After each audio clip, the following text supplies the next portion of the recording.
25 वर्ष के अपने शैक्षणिक अनुभव में गुरुवर, मैंने त्रिकोण, चतुष्कोण, पंचकोण, षटकोण और समकोण पढ़ाते तो देखा है, लेकिन जो जीवन में सबसे ज़्यादा ज़रूरी है वो है दृष्टिकोण। उसको पढ़ाते या उसको एक विषय के रूप में नहीं देखा, जबकि वही सबसे ज़्यादा ज़रूरी है। तो मैं चाहती हूँ इस पर आप प्रकाश डालिए। बहुत अच्छा प्रश्न है। इसके ऊपर तो मैंने पहले प्रवचन भी दिया हुआ है। और ये जो दृष्टिकोण है, ये दृष्टिकोण हमारे यहाँ अनेकांतवाद और स्यादवाद का पोषक माना गया है। किसी अपेक्षा से कोई भी व्यक्ति, कोई भी वस्तु, कोई भी परिस्थिति किसी अपेक्षा से सही होती है, किसी अपेक्षा से गलत होती है, किसी अपेक्षा से सही गलत दोनों होती है, किसी अपेक्षा से पूर्णतः गलत ही होती है। ये जो दृष्टिकोण है वास्तव में बहुत अच्छा प्रश्न है, और वो अपने आप में एक बहुत बड़े प्रोफेसर हैं, ख्याति प्राप्त हैं, और उनकी बहुत प्रभाव है इंदौर के अंदर। और उन्होंने इतनी अच्छी बात कही है कि हमने समकोण, लंब कोण, चतुष्कोण पढ़ाया, लेकिन वास्तव में दृष्टिकोण की आवश्यकता थी। किसी भी वस्तु का, व्यक्ति का या परिस्थिति का सौंदर्य देखने की कला का नाम दृष्टिकोण है। उदाहरण देखिएगा, जैसे कृष्ण जी जब अपने रथ से निकल रहे थे तो कुत्ता एक नाली में छटपटा रहा था जो बिल्कुल काला था। बलदाऊ कहते हैं कितना काला है और नाली में पड़ा हुआ है। कृष्ण जी उस पर भी कहते हैं लेकिन देखो तो उनके दांत कितने अच्छे चमक रहे हैं।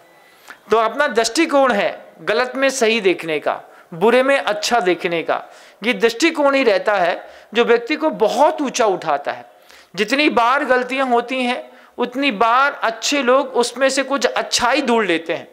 यही दृष्टिकोण जो है, आप चींटी के साथ देखिए, उसको कितना भी परेशान करिए, चींटी जीवन में कभी परेशान नहीं होती। आप चींटी एक रास्ता चल रही है, आप रास्ते में पानी डाल दीजिए, अब चींटी पानी में नहीं जा सकती।